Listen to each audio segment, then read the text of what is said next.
Okay, so welcome back to the channel in this video, which is pretty much going to share our dinner, which is steak because Alina, she's been craving steaks, and we just hop over to Walmart. I think we bought this for like about 20 bucks.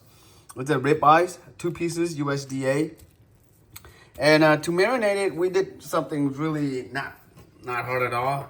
We bought this one right here from Costco, steak seasoning, and we just well, I like to wash the steak first, and then clean it with a paper towel, and then I wet it with oil, and then and the kids, Alina and Tina, they wanted to rub the seasoning on top, and that's what I did. I let them rub it.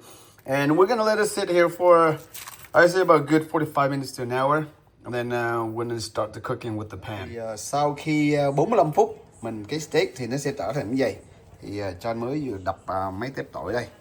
Bây giờ để cho cái lửa của nó sôi lên. Xong bắt đầu mình sẽ bỏ steak vào. Chưa thấy sôi gì hết. Nó phải sôi thiệt là sôi luôn, mình mới bỏ vô. Bây giờ John sẽ bỏ thịt vô. Bây giờ để cho nó như vậy chút đi, để cho nó cái miếng mỡ đó bên mỡ.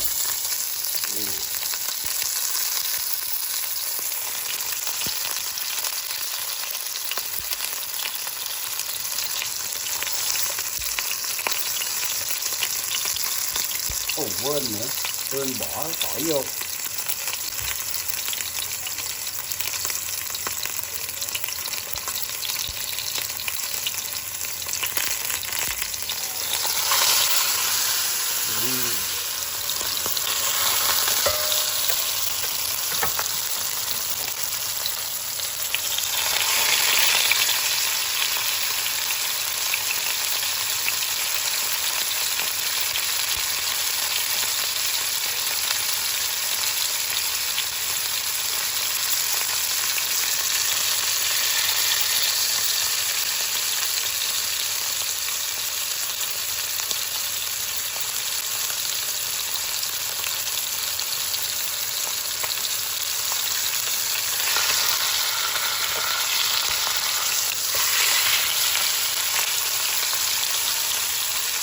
Thơm quá.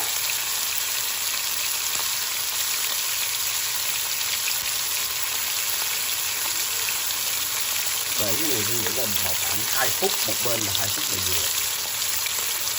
Thì không muốn ăn mà nó chín quá.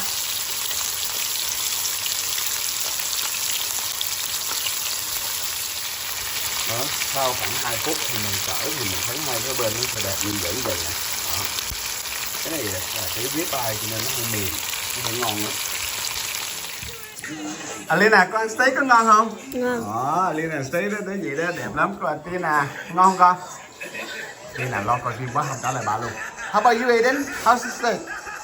Good ha, Aiden cũng giống ba nè, thích ăn steak thì dưới thêm một chút xíu ít cơm. Hỏi các bạn, mình ăn cái steak của mình thì cho anh thích nó sống giống như vậy nè. Đó. Còn không muốn nó chín quá nhìn nó sẽ không ngon mà nó sẽ ấy lắm. Cái này là rib eye nên là nó rất là mềm. Giờ cho mình thử một miếng cho các bạn xem.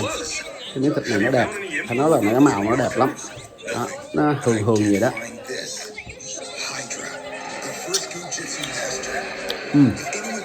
Rất là mềm, rất là ngon. Cho này thứ ăn miếng cơm vô. Ngon quá.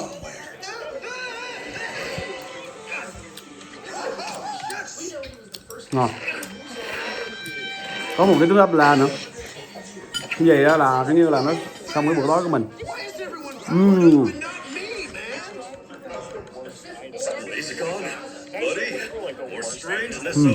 Đã quá.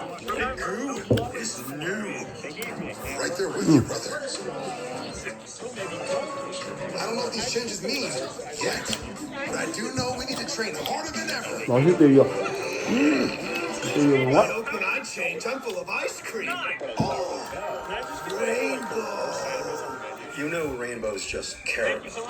Cái steak mà nó thấy hường như vậy các bạn, rất là ngon, mềm lắm.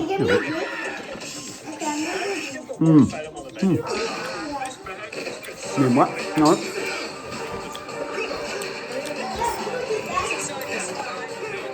Ngon quá.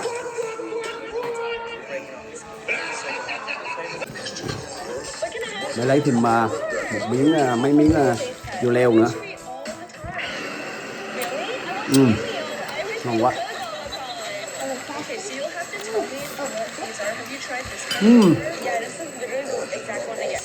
Với nhiều tiêu. Cái gì luôn ngon quá.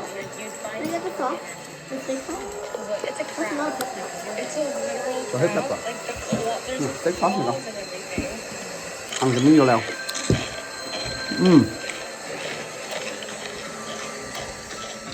Ngon. Chúng ta ra rửa và chấm nước con.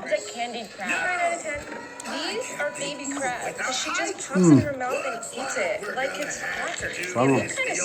Đây thì phải thêm một muỗng cơm nữa. Tiên này cũng ăn cơm nữa. Chỉ là Liên nào không ăn cơm mà. Mix 1 3/4 cups of your favorite flour with 3/4 cups of unsweetened applesauce. Form it into a crust and smush it up. BTI, but the theme is Peppa Pig. Có miếng mỡ ở xung quanh nữa. Ăn nó béo lắm.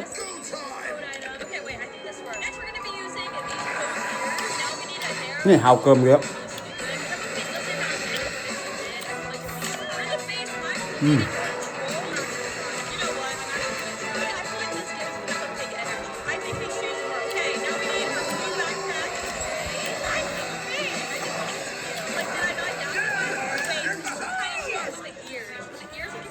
Các bạn xem.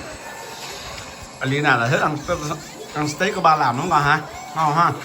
Cái này con cho ba bao nhiêu điểm? Bữa nay 11 điểm luôn. Các bạn coi Tina nó ăn kìa, nó ăn nó phải xin cơm thêm đó. Bao nhiêu điểm á Tina? Tina, bao nhiêu điểm? Cho ba bao nhiêu điểm? 10 điểm luôn hả? Ấy thì con cho ba bao nhiêu điểm con? 100 out of 10 hả? Là 100 qua 10 luôn hả? Trời ơi, cô Eden ăn giỏi quá. Đó, nó còn phải, nó phải giống như thường vậy, nó dễ ăn lắm. Ngon lắm. Cái gì ăn?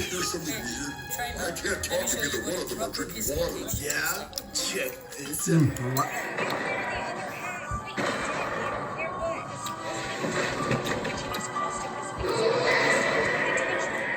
Heroes of Jiu-Jitsu are also here to protect the world from them. Well, I say, bring it on! Jiu-Jitsu power!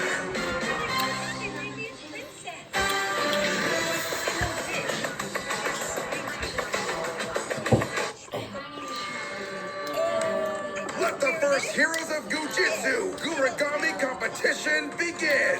All right, team, time to get in shape.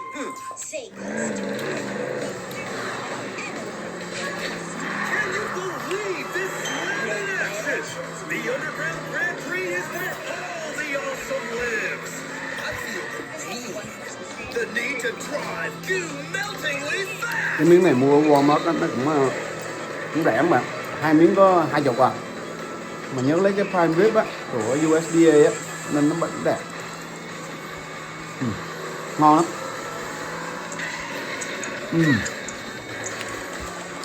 Quá lạ.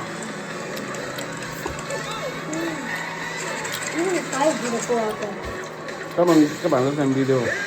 Bây giờ con sẽ ráng ăn hết cái dĩa cho mình nha. Hẹn gặp lại các bạn lần sau.